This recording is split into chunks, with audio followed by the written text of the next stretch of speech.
Always happens when I start to do my video. A phone call comes in, or I get flooded with messages, and they pop up, and try to ignore them. A little bit later start. It's like 8:45 here in Ohio, but just one of those beautiful mornings. Where you wake up and walk out the door. It's not too hot. It's going to be hot, but at 8:45 it was really nice. So hopefully the day of racing will be reflective of the weather we're having right now, because it is certainly going to be a nice day.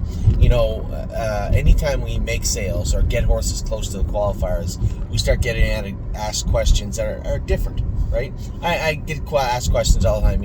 What are your thoughts on how the horse raced? Did he race good? Did he race bad? Is the horse sound? Is the horse lame? What are we going to do? These are normal questions that I get peppered with all the time. It's my job, regardless. But every so often you get the odd questions, right? Somebody asked yesterday, are you going to qualify the horses twice like you did last year? Great question. We schooled them once already, a lot of them over here. They're schooling today. We have about 11, I think, or 12 slated to school in Ohio today behind the starting gate.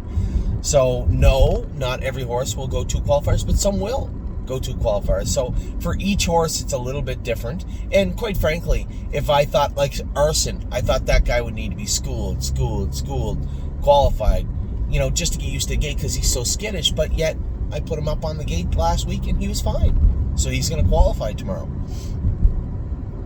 And then we always get the questions. A great question yesterday from Johnny was, why did Haunted House handle that class so easy? Congratulations, everybody with Haunted House. Jogged yesterday.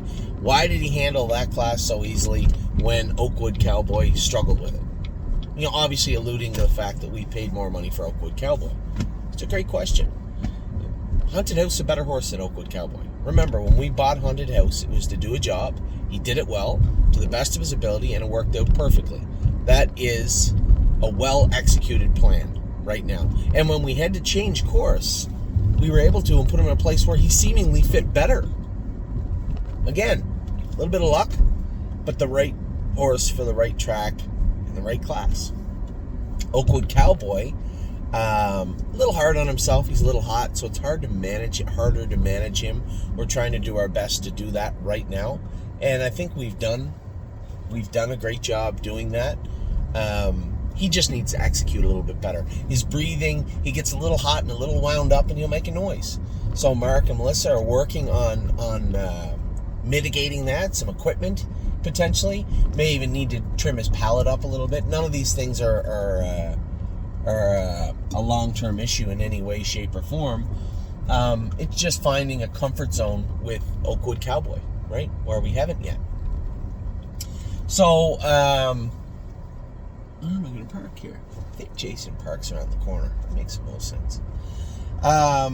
So that's a scoop on Oakwood Cowboy and Haunted House. Yes, Haunted House is a better horse than him right now. Quite frankly, might be a better horse overall than him. It doesn't make Oakwood Cowboy a bad horse. It just means that we made a very fortunate and good purchase with Haunted House. So there's that. What else do we got going on? The sale yesterday. We did not sell Landing Strip yet. I thought when he got to $29,000 right away, I'm thinking, geez, we're going to get 40, 45 for this horse. And although that would have been a little surprising, it wouldn't have been completely unwarranted, given all the circumstances. The fact that he can get around any size track, the fact that he's sound, who his brother is, what his breeding is, what he's eligible to. Yeah, it wouldn't be highly irregular, just a little bit outside what I thought he would bring, and he ended up bringing a hair less, or maybe in the middle of what I thought he'd bring. I guess, let me rewind. We were offered $30,000 for Landing Strip when we were a buyback at $36,000. Now, whether we sell him or not will be up to my partners. We're talking about that now. I just thought that if we waited a little bit, there'd be somebody message, hey, I'll give you 32 or 34, because he is worth it, quite frankly. But, it is what it is, and Cunning Connie was a buyback. I don't like Cunning Connie. I don't think she's a great horse, but she's okay. like she'll do in that prospect series. She'll eventually do in that condition claimer, and at that point we can relist her. I just thought 15,000 was too low, and quite frankly, that was our bid. So I don't know what the actual last live bid was. I suspect around $12,000 or $13,000, and that's just too little for a muscle mass filly that can race all summer in places. You know, I might portray her as being inferior because she's not a great horse, but she's not a horrible animal. So we'll keep her, I guess. We'll sell her at some point. And then World for Two did sell. You know, somebody messaged me today, Tom, and said, hey, you know, I was worried this would happen in January with this horse. We can all be pessimistic and say, oh, we're going to lose on every horse. And then when we do lose on a horse, we're like, I know it. This is horse racing. And if World for Two had been able to continue in that Miami Valley class that he won, everything would have come up roses. They eventually would have claimed him. But along the way, we would have won two or three more times. But they stopped racing at Miami Valley. They went to Scioto, and then Scioto started implementing that rule, Ohio owned or bred, whereas Miami Valley used the rule of Miami or Ohio trained also. So if it's trained in Ohio, it's fully eligible. And this goes by preference, right? It's not that they're not eligible. It's just that any 9 horses who are Ohio owned or Ohio bred would get preference over World for Two because he is not wholly Ohio owned and certainly not Ohio bred. So it really put us in a bad spot. Tried to race him at the Meadows. He got pounded in that class, right? The first one, the tougher one. Put him in the condition claimer. Yeah, he was hitting the bike at 3-2. What was he going to run off otherwise? I think he was going to win, but how long does he fit that class for? And those are the classes. It's not like, well, then we could just, I don't know, try him at Plain Ridge. Okay. That's the class that Haunted House and them are racing in the class below. Doesn't get around to half grade. We're just running out of places to race him. We could have raced him, but keep in mind, the class at the Meadows went for like 8,000, 8,300. And he would eventually graduate up into a class he couldn't do in. So it's just timing. I think if anything else, Miami Valley would have been great if we just could have stayed open for another 2 or 3 weeks. I think we would have been fine. But when it comes to the horses, that's it most times, right? Timing, right? So a decent start to the day. I'm going to go with these babies trains. Probably still a lot of people waiting for me to get here.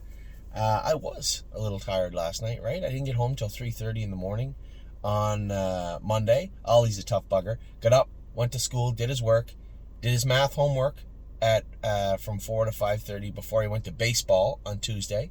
He went and played last night. I watched him play last night. He got to pitch, struck out 3 right in a row, bang, bang, bang, and then proceeded to come in the next inning, struck the first guy out, looked like it was going to be a cakewalk, and beamed the next 2. Hit the next 2. And then I don't think he finished the inning. But, you know, I think it's all about when you're a kid learning too, right? That old slow and steady wins the race. Got to throw strikes. So it was nice to see him play, and things are getting really busy right now, but I'll be honest with everybody, watching him play baseball is going to be first and foremost for me. Now, that certainly doesn't mean I won't be available. I came over here last night to make sure I did my job today, but I do want to make sure that I get to see him play baseball.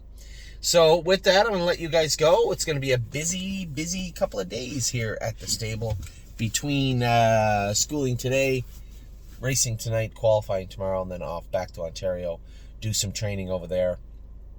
And then I am going to come back here for the weekend. We have Pennsylvania. I don't know if I'm going to wander over that way or not. Really, the only thing I'll be needed for would be maybe Tailgate Buzz and Merchant Man.